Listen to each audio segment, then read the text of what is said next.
All right, YouTubers, we're gonna do the front wheel bearing on this 2010 Chevy Camaro 3.6. Of course, start by taking off the wheel, which I already did. And now we're gonna loosen these two bolts for the caliper.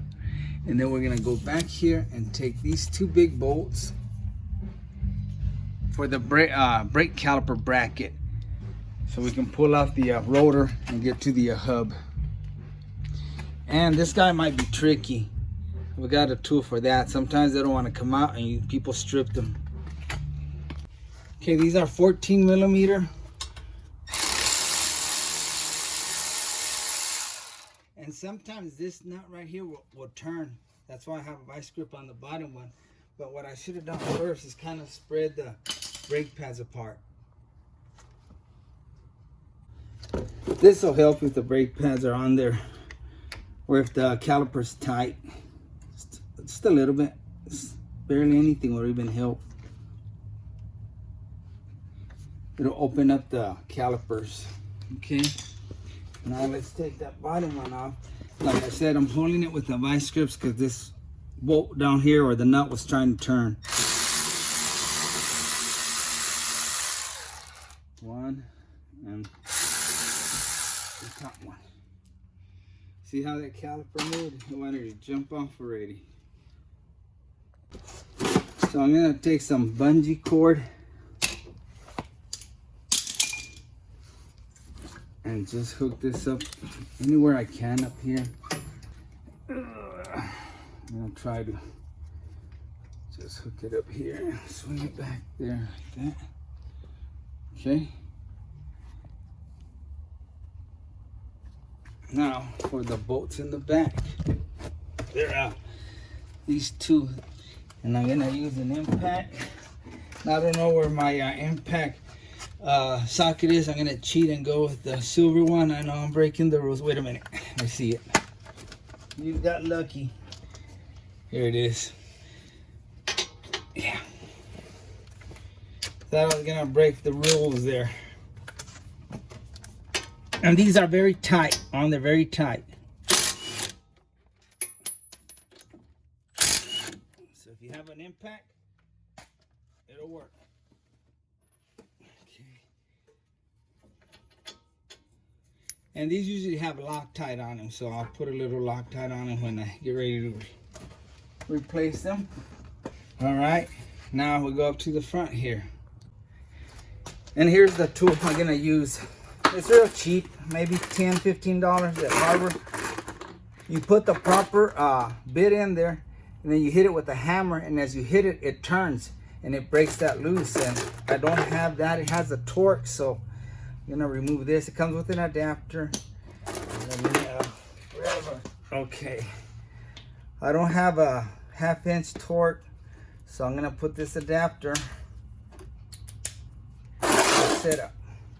And I believe the more expensive ones will have a L for left, right, R for right. This one doesn't. This one just turns left. That's all I need it for. Loosen it up, and some would tighten it up, but I don't know who would want to tighten these up. Okay.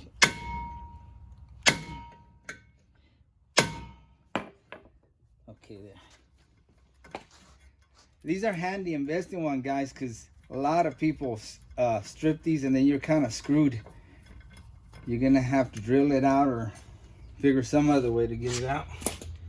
Hope this ain't stuck. No. I think I did the rollers on this. That's why it's got an R for the right side.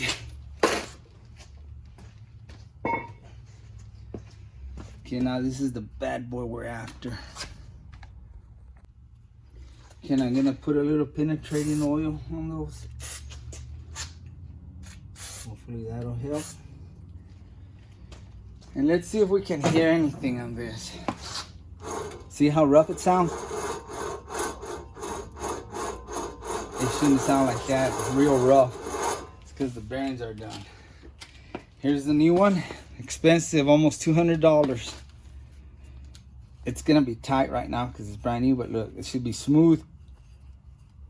No noise. And this bad boy. So we might have to hammer away because They drove it for a little bit like this. Okay, these are the 3 bolts we're after.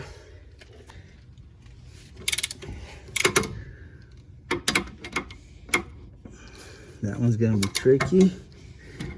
We have to use a wrench.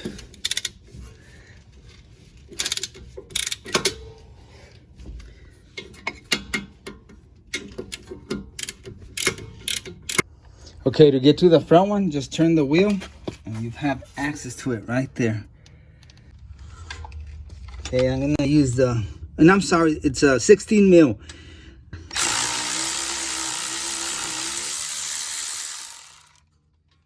Okay, let's go back to this side and let me turn the wheel. Okay, start with this one.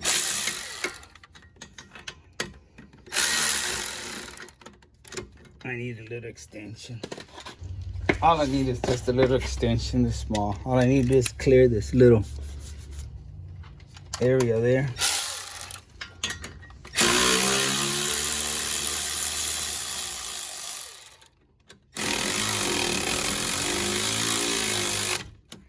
Again, watch out you don't get your tool stuck in between there. Let me take off the little extension.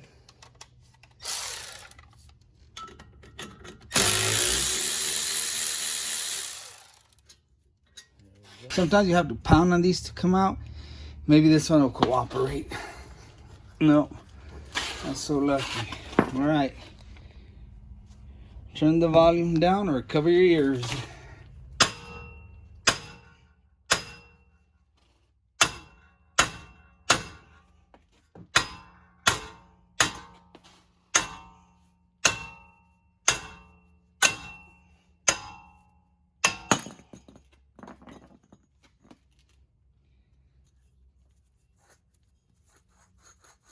You can hear that. It's nasty. All right, I'm gonna clean in here real quick. And you can take a wire brush and kind of lightly go through here. You don't want to take no metal off. You just want to scrape the rust and the corrosion and all that crud out. And be careful with that sensor. We'll clean it up now.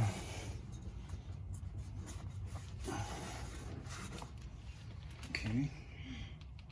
You can use a little bit of a brake cleaner, some kind of cleaner there. And you can put a little bit of a grease here. I really don't ever put grease on there, but I'm gonna do it this time.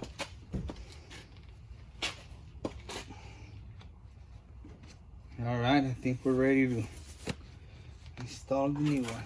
And make sure you look how the old one came out. On this one, it doesn't matter, but on some, they do have a certain way they go. So make sure you pay attention to the orientation, because it won't go in or it'll cause problems if you put it in wrong. But this one, anything goes with this one. As long as the bolts line up, we're good. Wow, this is pretty cool. Okay, I hope the camera's capturing this because I can't see. All right, I'm holding the hub with my right hand. I'm gonna start the bolts. That one went right in. That one went in.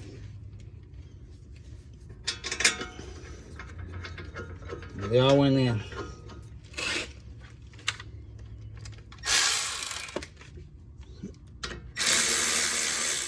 Let me get my little extension.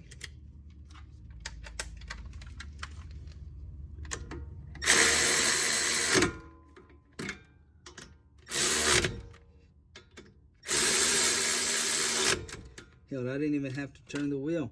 I could have used my 3/8. I was trying to get in there with the 1/2 inch. It's too bulky, but you do want these tight because you don't want the wheel to fall on you.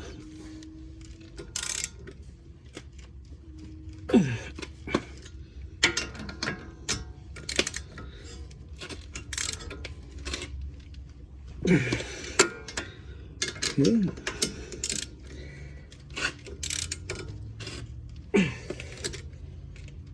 That's it for the back. Back to the front. Now listen to this. Nice and smooth. Now listen to this one.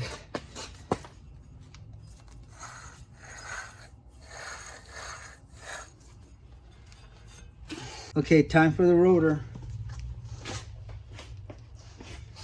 This is the part I always mess up. I always try to put the brake bracket first, or brake caliper bracket first. Okay, make sure you line up that little hole right here with this one right here. That's what's gonna hold it. To be honest, that pin, it just helps keep this here while you mess with it. But once you put it on, the bolts, lug nuts are gonna hold it. But that's in there. I'll put it back in there. I hate these because they can mess up your day if they strip.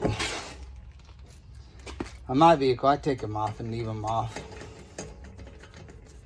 But I've been told it's just in the assembly line. That's what it holds the rotor in. So when the next guy comes in, it's not falling everywhere. That's good enough. That's it. The clean off the handprints and stuff. Clean off all that grease where you touched it and stuff. And you can also use brake clean, which I am, because I kind of manhandled it. Get a clean rag. You do the back, or you'll get some squeaking if you don't clean the grease off of it. I didn't touch it that bad, but I just don't want to take any chances. By the way, if you need the part number. Well, I actually got it right this time. I put the rotor before I put this bracket in. And here you can see the Loctite, the blue Loctite on there. Just put a little bit. I've never had any issues. Sometimes I put some in and sometimes I don't, and I've never had any issues, just as long as you tighten it tight. And I'll use the impact gun for that.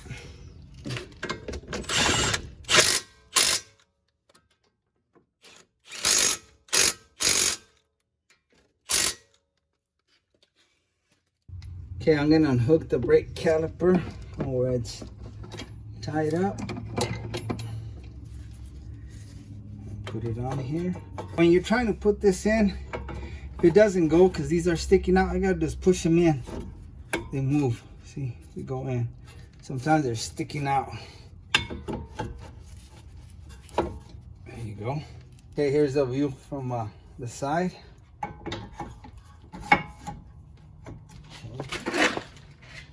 There's the two little bolts. Line them up.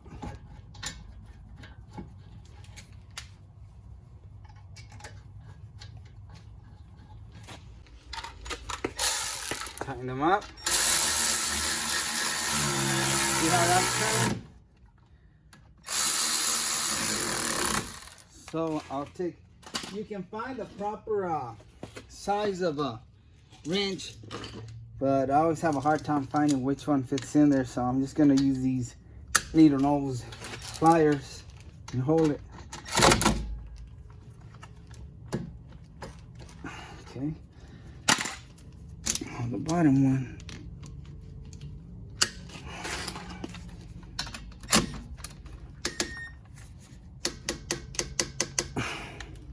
And that's it, ladies and gentlemen. Those are the brakes rubbing now.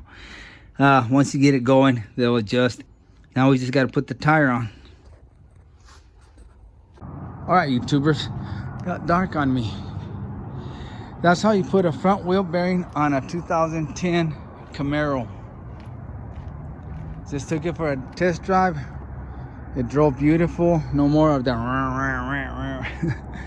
so thanks for watching, and like always, I really appreciate you, and God bless you.